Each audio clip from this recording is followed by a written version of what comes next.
மதுவிலக்கு கோரி தேமுதிக தலைவர் விஜயகாந்த் தலைமையில் சென்னையில் மனித சங்கிலி போராட்டம் நடைபெற்றது. அனுமதியின்றி நடத்தப்பட்ட இந்த போராட்டத்தை அடுத்து விஜயகாந்த் உள்ளிட்டோர் கைது செய்யப்பட்டு பின்னர் விடுவிக்கப்பட்டனர். இதுகுறித்த ஒரு செய்தி தொகுப்பை இப்பொழுது பார்க்கலாம்.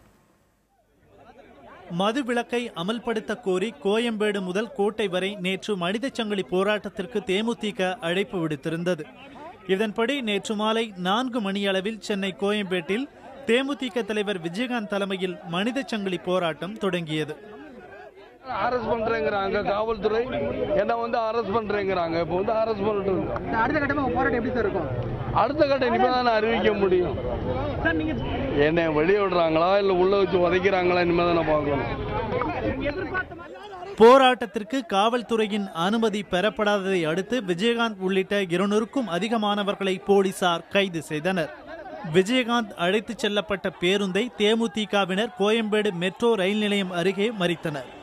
அப்போது வாகனத்தை செல்ல விடாமல் தடுத்து வாக்குவாதத்தில் ஈடுபட்ட தேமுதிகவினரை காவல்துறையினர் தடியடி நடத்தி கலைத்தனர்.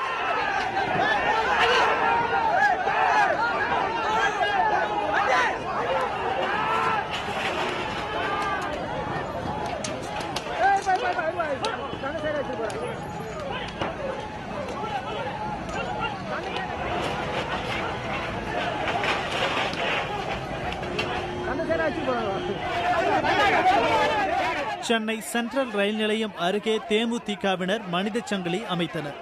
அவர்களை கைது செய்ய காவல்துறையினர் வந்தபோது அங்கு வந்த மகளிர் அணித் தலைவர் பிரேமலதாவும் போராட்டத்தில் பங்கேற்றார். அப்போது மறியலில் தேமுதிகவினர் ஈடுபட முயன்றதை அடுத்து பிரேமலதா உள்ளிட்டோர் கைது செய்யப்பட்டு கொண்டித்தோப்பு காவலர் குடியிருப்பு பகுதிக்கு கொண்டு செல்லப்பட்டனர்.